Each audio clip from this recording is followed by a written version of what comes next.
nggak bisa mereka berusaha. Ada 3 aspek loh Pak dalam mengelola sebuah organisasi, baik PS maupun swasta. Pertama ada areal, kedua adanya orang yang mengelola, ketiga modal Pak. Arealnya ada, katakanlah PS Sidorukun misalkan, ada kan arealnya Sidorukun, orang-orangnya ada, tapi nggak ada dukungan dana Pak, nggak mungkin akan bisa jalan PS-nya. Itulah makanya dijadikan swasta sebagai off-taker, sebagai bapak angkat. Karena sektor ini Pak, terus terang saja sampai dengan saat ini baru menjadi sektor kehutanan. Kami seringkali menyampaikan di kementerian, ini sudah masalah nasional. Ayo libatkan juga dong kementerian lainnya, PDT, koperasi, dan lain sebagainya. Ketika kami sudah menerbitkan SK Perhutanan Sosial, harapkan dukungan dari apa? Kementerian-kementerian lainnya. Kementerian Daerah Tertinggal lah, Kementerian Koperasi lah, untuk mengangkat ekonominya yang ada di masyarakat sekitar hutan. Terakhir Pak, Gorontalo sempat masuk provinsi keempat termiskin di Indonesia kalau tidak salah. Ya. Nggak tahu kalau sekarang berapa. Sempat loh Mas. Di mana penyumbang angka kemiskinan? Penyumbang tertingginya masyarakat sekitar kawasan hutan. Itu. Makanya bukan berarti kami welcome dengan investasi, bukan. Karena Bapak angkatnya ya untuk sementara ini karena dukungan APBD APBN kami lemah. Ya kan begitu? Iya. Karena bukan unggulan di Provinsi Gorontalo. Begitu dari saya. Terima kasih. Baik, terima kasih Pak Heru dengan penjelasan yang luar biasa. Mungkin menjawab pertanyaan-pertanyaan dari kawan-kawan Walhi dan juga beberapa pernyataan yang disampaikan oleh Pak Dikson tadi. Selanjutnya kita ke Pak Prof. Kami persilakan, mungkin tadi Pak Prof bicara soal rekomendasi yang dilahirkan di masa kepemimpinan Pak Bupati Pak Pakaya, dan mungkin pertanyaan selanjutnya adalah apakah saat ini juga ada rekomendasi yang dilahirkan, kajian-kajian yang dilahirkan oleh Pak Prof kepada pemerintah kita? Iya, silakan. Terima kasih untuk kesempatan yang kedua kalinya. Saya menyimak diskusi kita pada malam ini luar biasa, dan ini tentu kami dari akademisi itu kan tidak menjustis mana yang benar, mana yang salah. Kita memberikan konsep-konsep yang tentu kalau secara jujur kita lakukan, insya Allah bisa berdampak kepada kita sekalian. Saya kira terutama yang menjadi harapan dari masyarakat melalui adik-adik atau teman-teman dari Walhi ini, saya kira tentang terwujudnya kesejahteraan terutama masyarakat di sekitar hutan, di sekitar yang pertama mungkin yang menjadi kriteria atau persyaratan dari perusahaan itu kan tadi juga saya sudah ngomong-ngomong secara personal, face to face dengan Pak Wahyu, apakah memang benar ada dokumen AMDAL-nya? Ya, itu yang menjadi titik kita. Karena apa? AMDAL itu tidak hanya sekedar melihat dampak terhadap lingkungan, tetapi juga dampak sosialnya juga harus kita perhatikan.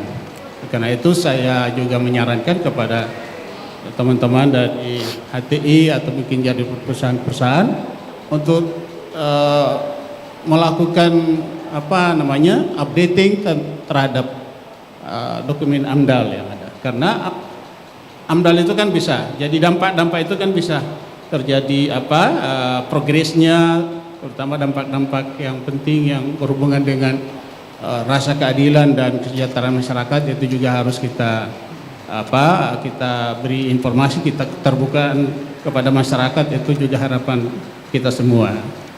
Kemudian yang berikut juga teman-teman dari Walhi juga mau lihat sejauh mana dampak kesejahteraan dari kehadiran dari perusahaan ini terhadap masyarakat. Saya tadi juga sudah menyarankan kepada Pak Wahyu secara untuk bisa melakukan survei ataupun kajian untuk mengukur indikator-indikator kesejahteraan. Kehadiran itu, apakah indikator kesejahteraan itu terpenuhi atau tidak hanya kita melihat dari standar upah minimum regional, tetapi bagaimana kita bisa membandingkan kesejahteraan sebelum kehadiran perusahaan itu setelah dengan hadirnya perusahaan.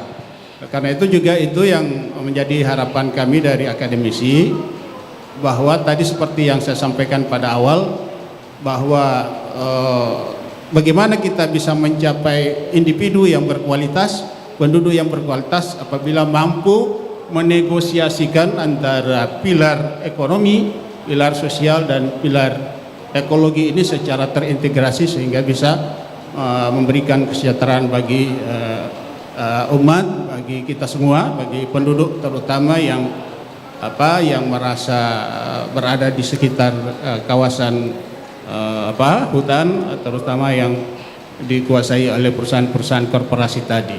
Ya. Saya juga menyimak apa yang disampaikan oleh Pak Kayat tadi. Jadi ini juga menjadi masukan Pak untuk kita terus mengevaluasi secara objektif, ya, secara objektif, terbuka, transparan pada masyarakat supaya kita semua bisa. Jadi saya kira masyarakat juga diberi hak untuk melakukan pengawasan, ya, terutama melalui wadah-wadah seperti Walhi dan LSM-LSM yang lain, supaya itu menjadi masukan bagi kita untuk kita melakukan koreksi, kita melakukan evaluasi apakah ini betul-betul memberikan kemakmuran atau tidak kepada masyarakat.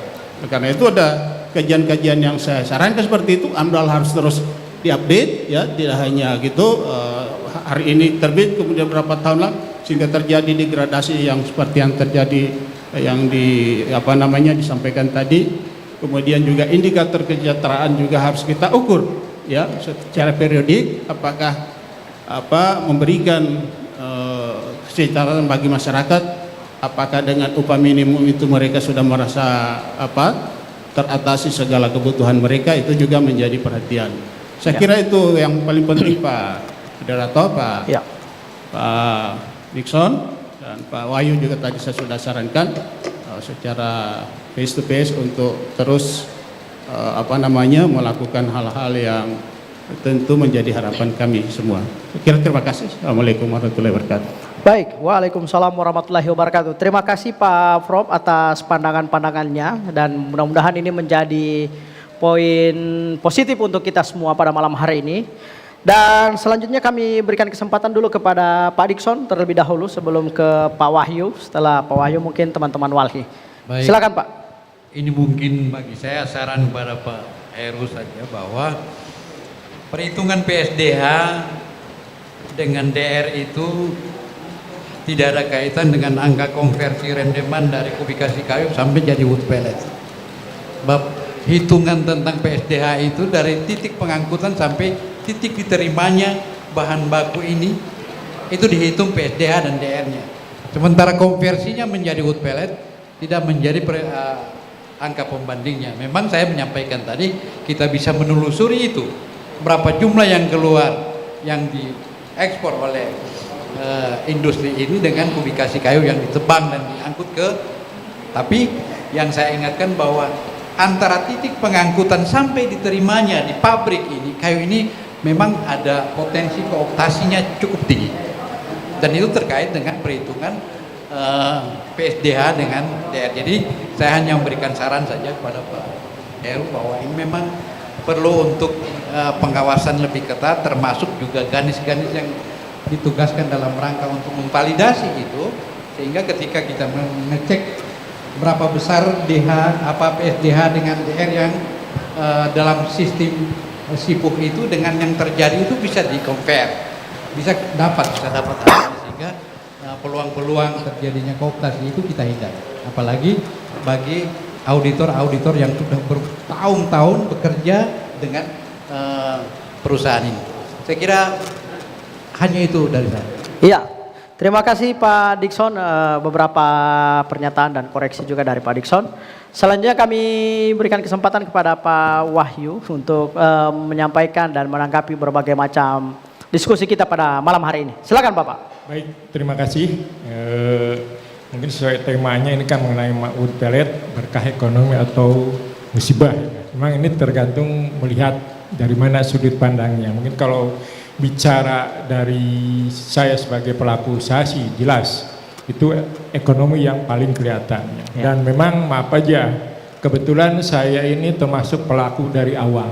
Saya masuk di sini 2012 sampai sekarang. Jadi tahulah istilahnya seperti apa sih Gorontalo waktu pertama HTI masuk. Malah kadang-kadang kan sok muncul banjir tuh gara-gara HTI. Padahal saya terus terang aja, Sebelum HTI menanam aja banjirnya udah luar biasa. Ya. Sehingga waktu itu saya sih berpikirnya ini memang tantangan ya. Namanya sedimentasi meskipun saya tidak mengukur, memang sangat mengerikan Pak. Ibaratnya kita buat parit yang orang mungkin ya berapa bulan baru penuh, ini bukan bicara bulan, 1 minggu udah penuh. Mungkin karena selain faktor tanah dan sebagainya. Nah ini juga meluruskan yang tadi disampaikan oleh Pak Repli ya. Ya. Mungkin tadi ada yang 2015 ditangkap, ditanyakan. Sebenarnya saya kan tahu juga itu masalahnya apa. Cuma karena sering munculnya jadi muter-muter ya, itu terus aja kemudian terjadi pemukulan terhadap aparat Pak. Polisi dan tentara dianiaya Pak. Ya, supaya clear aja. Jadi jangan sampai seolah-olah ditangkap enggak. Kedua, ya, ini juga saya bukan membela diri.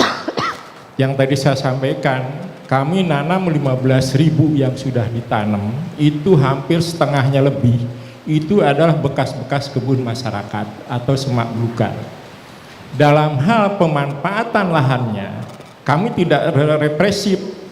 Kami melakukan pendekatan yang sifatnya kalau orang setuju, kalau orang mau, kita kasih namanya uang silaturahim, bukan ganti rugi loh. Karena itu kawasan hutan. Kawasan hutan tidak boleh diperjualbelikan atau diganti rugi ya. Jadi kami melakukan namanya uang silaturahim sebagai pengganti mereka membuka lahan. Dan rata-rata memang hampir katakan 90% setuju ya. Kedua, mungkin kalau itu bohong, kami terus terang aja nanam sekitar setengahnya tadi itu posisinya hampir dikatakan tidak ngeblok, tidak satu blok yang luas Pak. Jadi kadang seperti ibarat orang jerawat di sini. Karena apa? Di sela-selanya itu masih banyak atau ada yang tidak mau. Ya kami tidak paksa. Silahkan dicek di lahan. Kadang-kadang kami nanam di sini, sebelah sana nanam, kok yang ini enggak. Ya karena masyarakatnya nggak mau, ya kami juga nggak paksa. Ya, sehingga istilahnya ada statement seolah kami maksa dan saya rasa sih itu terlalu berlebihan. Berapa banyak sih? Ya, memang kalau yang disebut ada yang setuju, iya. Ya, sampai sekarang pun setiap kami buka setiap tahun itu ada namanya kewajiban melakukan sosialisasi. Ya, sekeliling PT GCL aja itu ada 60 desa. Ya, ada 60 desa. Tapi tidak tiap tahun itu 60 desa disosialisasi. Misalnya di tahun ini ada 5 desa, wajib melakukan sosialisasi karena kami akan masuk di daerah administrasi desa itu. Kami sampaikan ya supaya mereka pun tidak jadi penonton. Sehingga disitulah muncul dialog, termasuk keinginan dan harapan dan sebagainya. Masalah puas tidak puas pasti ada, ya. Tapi kita tetap usahakan, termasuk ya kita menawarkan yang tadi kemitraan dan sebagainya. Ya.